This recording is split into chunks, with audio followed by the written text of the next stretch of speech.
के लिए लोग पता नहीं क्या से क्या करते, संतान के लिए। और महाराज अगर वही संतान गलत रास्ता अपना ले और गलत रास्ते पे चले तो उससे बड़ा कष्ट दुनिया में माँ बाप को और कुछ नहीं है। जो इंसान संतान से सुखी है उसे जीते जी स्वर्ग है। क्योंकि बूढ़ा बाप हो, बूढ़ा, और बेटा ये कह दे कि तुम कुछ नहीं जानते, मैं सब कर लूंगा।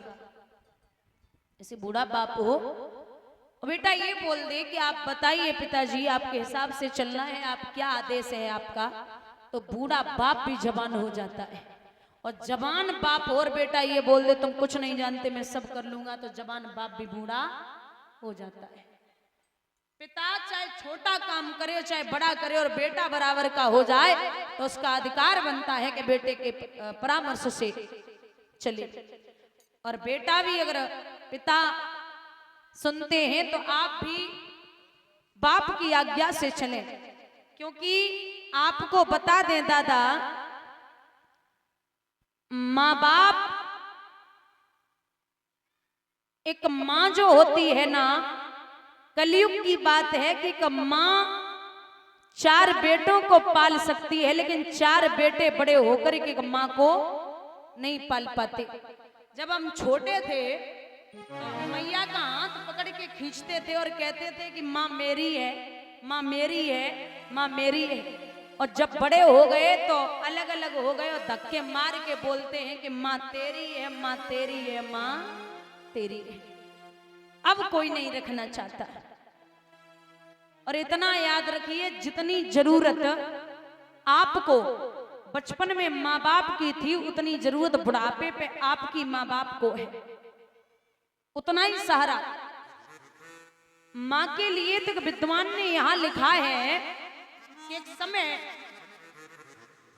विवेकानंद जी खड़े होकर के भाषण दे रहे थे, बोले माँ से बड़ा कोई दुनिया में नहीं है। तो मूर्ख व्यक्ति कहने लगा कि तुम बहुत बड़े ज्ञानी हो, अरे माँ ने क्या कर दिया, कौन से एहसान है? हर माँ अपने बच्चे को पैदा करती है, पाल पोस के बड़ा करती है, क्या एहसान है और इसमें कौन सी बड़ी बात है? विवेकानंद जी बोले जरा एक काम कर, एक 2 किले का पत्थर ले और वो 2 किले का पत्थर अपने पेट से बांध के और पूरे गांव को चक्कर लगा और फिर हमारे पास आ। बोले पागल हो क्या, अरे 2 किलो वजन कैसे झेल सकता हूं पेट पे?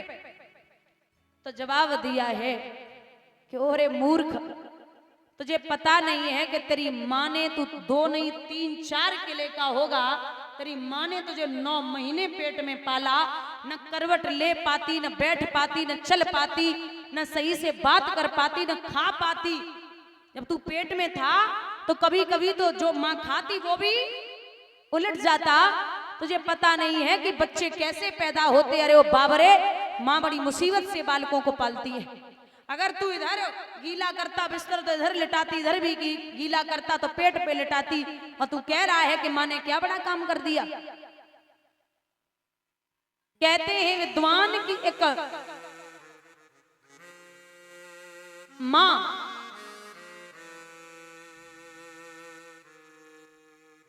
एक चिड़िया थी जंगल में, तो जो चिड़िया थी उसके 2 बेटे थे और दोनों बेटों को चिड़िया बहुत प्रेम करती। जब भी जाती बाहर तो कुछ न कुछ लेके आती, बच्चों को खिलाती। एक दिन की बात है, बच्चों ने पड़ोस वाली चिड़िया को देखा और उनके बच्चों को देखा तो जवाब दिया, माँ एक बात बता, ये जो पड़ोस में बच्चे हैं ये अलग उड़ने जाते, उनकी माँ अलग जाती है, तू एक काम कर दे। बोले क्या? मैया तू मुझे छोड़ के कभी मत जाना। तो माँ बोली ठीक है, अगर तुम्हारी ऐसी इच्छा है तो नहीं जाऊंगी। मैया ने अपने दोनों पंखों को चोंच के द्वारा उजाड़ दिया। अब पंख खत्म हो गए तो जब पंख ही नहीं रहेंगे तो उड़ कहां से पाएगी, और जब उड़ नहीं पाएगी तो कहीं जाएगी नहीं। तो कुछ दिन बाद वह जंगल में आंधी और पानी आए, वो आग लगी। तो चिड़िया के बच्चे थे वो बड़े हो गए, तो बच्चों से माँ ने कहा कि लाला एक काम करो, जंगल में आग लगी है, तूफान है, तुम यहाँ से निकलो वरना मर जाओगे। बच्चों ने उड़ना शुरू कर दिया। जब तक बच्चों को देखती रही, माँ दिखाई देते रहे, देखती रही। जैसे ही बच्चे निकले, पेड़ से चिड़िया जमीन पे गिरी। आग और तूफान बंद हुआ तो वापस आए बच्चे तो देखा वृक्ष के नीचे चिड़िया पड़ी हुई है। और महाराज उस वृक्ष की डाली पर लिखा था कि हे बेटो, आज मैं इसलिए नहीं मर रही हूं कि हमारे यहाँ इस जंगल में आग लग गई। जान तो हमारी इसलिए जा रही है कि जंगल में आग लगी और तुम दोनों यहाँ से भागे। तुमने एक बार भी हमसे ये नहीं कहा कि माँ मैं तुझे छोड़ के नहीं जाऊंगा। जिस माँ ने तुम्हारे लिए शरीर को त्याग दिया, शरीर को शरीर नहीं समझा, और उस माँ को जाते टाइम तुमने ये एक बार नहीं कहा। भले ही मैं नहीं रोकती तुम्हें, लेकिन तुम अगर एक बार कह देते कि छोड़ के नहीं जाऊंगा तो इस माँ को बहुत तसल्ली होती। आप लाख जतन कर लो, विद्वान लिखते हैं कि माँ बाप से बढ़ के जग में और कोई दूजा नहीं खजाना। जिसने तुझे जन्म दिया रे, दिल उसका नहीं दुखाना।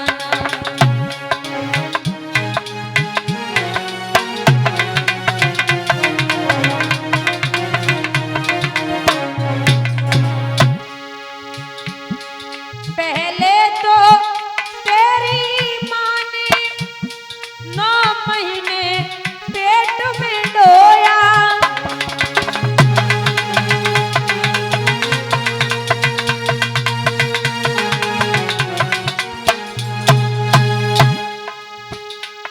सीने का दूध पिलाया, जब जब बंदे तू रोया।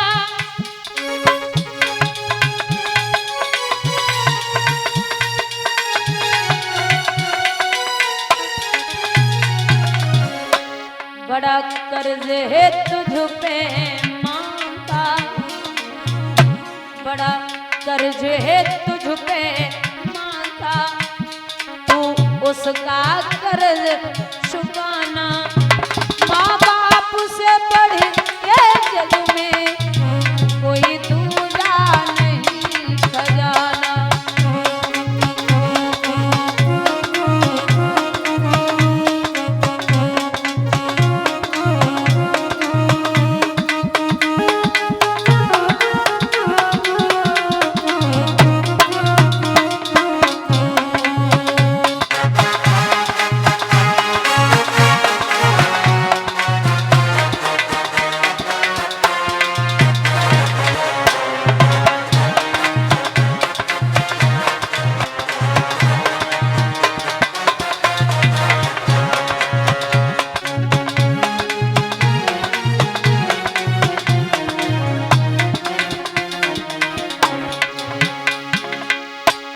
दिन रात तुझे तेरी माँ ने बाहों में अरे झुलाया।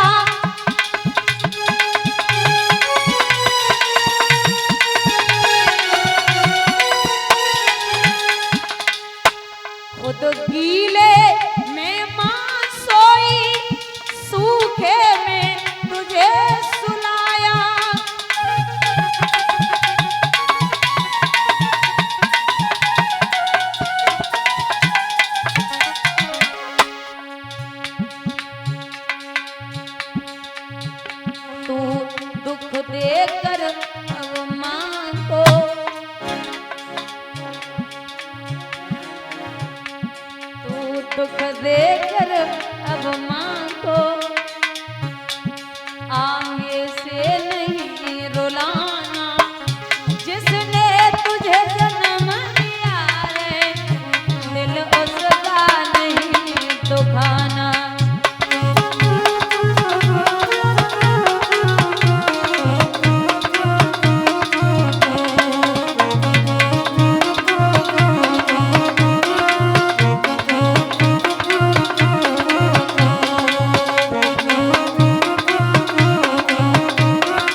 महलों में सुरुचि सुशोभित है, रुचि के सब साज सजाती है, रानी सुनीति अब अट्टे पर चिड़िया और काग उड़ाती है। समय बदल गया, एक दिन नाए, 2 दिन नाए, महाराज 6 महीना गए, मैया सुनीति ने अपने पति का चेहरा नहीं देखा। वो रानी बनी बैठी और वो नौकरानी के काबिल भी नहीं है, किस्मत के ऊपर है, समय है। और एक बात बता दें दादा, ये सत्यता है, कलयुग की जो पहचान है ना, कलयुग में इंसानों की, कोई व्यक्ति हो बहुत समझदार हो और साइकिल से जा रहा हो, खूब बढ़िया ज्ञान ध्यान की बातें करे, लेकिन साइकिल से जा रहा हो, काऊ को 2-4 बातें अच्छी सिखाई जाए, और जब निकलेगो तो बोलेंगे हाँ इनको ज्ञान हम पे नहीं बचेगो, इनका ज्ञान हम नहीं ले सकते, हम क्या करेंगे इनको ज्ञान लेके। कोई महंगी गाड़ी वाला आदमी 2 बातें फर्जी कह के निकल जाए, बहुत बढ़िया बात कह के गौ है, 1 नंबर की बात आती, बहुत बढ़िया, मतलब वो फालतू की कह के निकल जाए। एक गांव में एक गरीब व्यक्ति, गरीब आदमी, तो वो पूरे क्षेत्र से जब भी निकलता था तब सबसे कहता भैया राम राम राम राम, सबके चरण स्पर्श करता, लेकिन कोई उसकी राम राम नहीं लेता। जब वो गरीब था, कुछ दिन बाद समय बीतो तो 2-4 साल में महाराज ऐसी भगवान की कृपा, वो बहुत बड़ा धनवान हो गया। अब लोग पहले तो अजीब तरीके से नाम लेते, तब उनसे वे सेठ जी कहने लगे। गांव क्षेत्र के लोग जब धन हुआ, पहले तो कोई पैरों नहीं छुलवाए, अब उनसे सेठ जी कह रहे। तो जैसे ही गांव क्षेत्र के लोग उनके पैर छूते और राम राम करते, तो वो आदमी काऊ की राम राम नहीं ले रहे। जब काऊ की राम राम नहीं ले रहे, तो कुछ लोगन ने पत्नी से कही कि सेठानी तुम्हारे पति तो बड़े अजीब हैं, पहले जो राम राम कर रहे तो हम नाए धो के धड़े में नाए ले पाई, अब इनसे हम राम राम कर रहे तो जो हमारी राम राम नहीं ले रहे, इन्हें पैसा को बड़ो घमंड है। तो शाम को पति आई घर पे, सेठानी बोली महाराज हमें जब बताओ, गांव क्षेत्र के लोग तुमसे राम राम करते, तुम काहे नहीं ले, तो सो पत्नी को हाथ पकड़ के तिजोरी के पास लेके पहुंचो, बोले देख जितनी राम राम हमें मिलते हम सबको तिजोरी से आए के बोल देते, जितने राम राम बोलते। बोले कारण? बोले कारण ये है कि जब हम गरीब आते तो हमारी कोई राम राम लेवे वालो ना है, तो अब जो हमें ना है हमारे पैसा को राम राम करते, तो संजा को सबकी राम राम लेके हम पैसा को बोल देते, तो जामे हमारी तो कोई इज्जत ही ना है, पैसा की इज्जत है। तो ये कलयुग के प्राणियों की कहानी है, बोलिए गोविंद भगवान की, ये सत्यता है। महाराज समय बदलते देर नहीं लगती, मैया को 6 महीना है गए, पति को चेहरा ना देखो, सो रात्रि के समय विचार करती है इससे अच्छा है तो मर जाऊं, वो ठीक है। मरने के लिए चली, ब्रह्मपुत्र नारद ने रोक दिया, बोले लड़की कहां जा रही है? जवाब दिया महाराज आप संत हैं, एक बात बताइए, एक माँ, एक पत्नी, एक औरत अपने प्राणों को कब देती है? बोले हमारे सवाल का जवाब दे। बोले कैसा सवाल? बोले ये बता का वर्षा थोड़ी भई, क्या कहूँ गो किसान, और सही खेत बंजर पड़े कहा रची भगवान। बोले ना वर्षा थोड़ी भई और ना कहूँ गो किसान, खेत बीज ओढ़ तो नहीं सुनिए संत सुजान। महाराज जल से पतला कौन है, कौन भूमि से भारी, और कौन अग्नि से तेज है, कौन काजर से कारी। जल से पतला ज्ञान है, पाप भूमि से भारी, और क्रोध अग्नि से तेज है, काली काजर से कारी। बाबा नारद बोले कोई संतान नहीं है? बोले हाँ महाराज। अरे ओ पगली, बेटा पैदा नहीं हुआ तो मरने आ गई, लौट जा। नहीं बाबा, जीते जी तो लौट के नहीं जाऊंगी, और मैं बोल दूं कि लाला पैदा हो जाएगा तो तू लौट जाएगी? मैया बोली अरे बाबा अब पता चलो कि संत भी झूठ बोलने लगे। लड़की पता ना है, भगवान ने खुद कहा कि मोर वचन चाहे पड़ जाए फीका पर संत वचन पत्थर की, संत का वचन कभी मिथ्या नहीं हो सकता। तो मैया रोए के बोली अरे ओ बाबा मोय 6 महीना गए बीते बलम की सूरत लख नहीं पाई रे बाबा।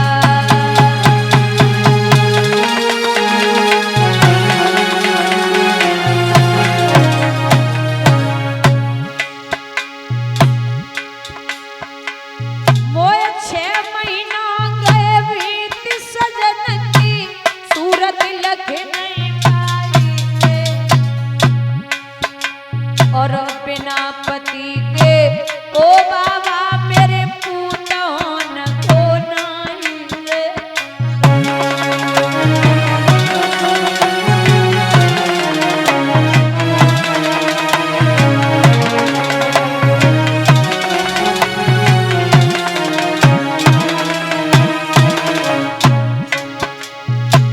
धरती निकपट जाइए मैया तो में जाए सवारी रे। इतनी कह के आज वो मैया गैया सी गजराई रे।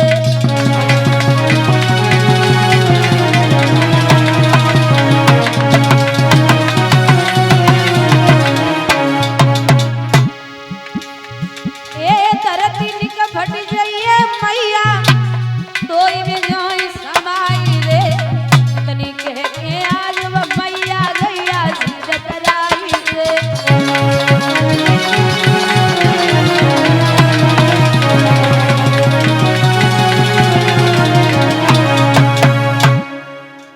जवाब दिया बाबा 6 महीना है गए पति के चेहरा को ना देखो और नाथ बिना पति के बेटा है वे वालो नहीं है।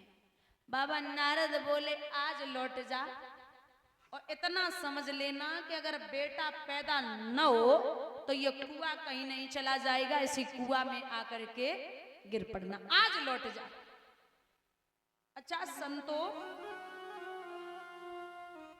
जो सच्चा संत होता है वैसे तो दुनिया में 5 संत ऐसे हैं जो बहुत गुस्सेले हैं, बहुत जिद्दी क्रोधी। पहले हैं भृगु महाराज जिन्होंने भगवान विष्णु की छाती में लात मारी थी। दूसरे हैं अगस्त्य ऋषि जिन्होंने उजली में समुद्र पी लिया। तीसरे हैं दुर्वासा ऋषि, चौथे हैं विश्वामित्र जी और 5वें हैं परशुराम जी। बोलिए गोविंद भगवान की। ये 5 संत दुनिया में सबसे ज्यादा क्रोधी हैं। एक उदाहरण देती हूं, संत जो सच्चा होता है उसमें कितनी सामर्थ्य होती है। एक किसान था तो वह कोई संतान ना रहे तो भगवान ने जवाब दो वो किसान बाबा नारद से कि जाओ जब किसान के घर पे जाओ और भोजन मांगना। जब ये भोजन देने के लिए तैयार हो तो आप ये कहना कि हमें कुंवारी कन्या यानी कि कन्या हो घर में उसके हाथ का भोजन चाहिए। वो ठीक है। तो महाराज पहुंचे, जाए कि गए, बोले महाराज भूख लगी। किसान बोले भोजन खिलाता हूं। तो बोले ऐसे नहीं, कुंवारी कन्या के हाथ का चाहिए। किसान बोले महाराज कन्या तो घर में है ही ना, क्योंकि हमारे कोई संतान ही नहीं है। सो बाबा नारद ने आंखें बंद करी और आंखें बंद करके बोले कि हे भैया इस जन्म में तो छोड़ो, तुम्हारे अगले 7 जन्म तक कोई भी संतान नहीं होगी। किसान बोले जैसी इच्छा भगवान की, अब नाए है तो नाए का कर सकते। तो बाबा नारद चले गए। कुछ दिन बाद वह किसान के घर पे एक महात्मा आए। महात्मा से जवाब दो कि महाराज भूखे तो नहीं हो? बोले हाँ भूख तो लगी है। बोले तो भोजन चाहिए? बोले हाँ। कोई कन्या हो घर में तो खिला दो। बोले नहीं महाराज हमारे कोई संतान नहीं है, और बाबा नारद कह के गए हैं कि 7 जन्मों तक कोई संतान होगी भी नहीं। संत ने नेत्र बंद करे और जवाब दो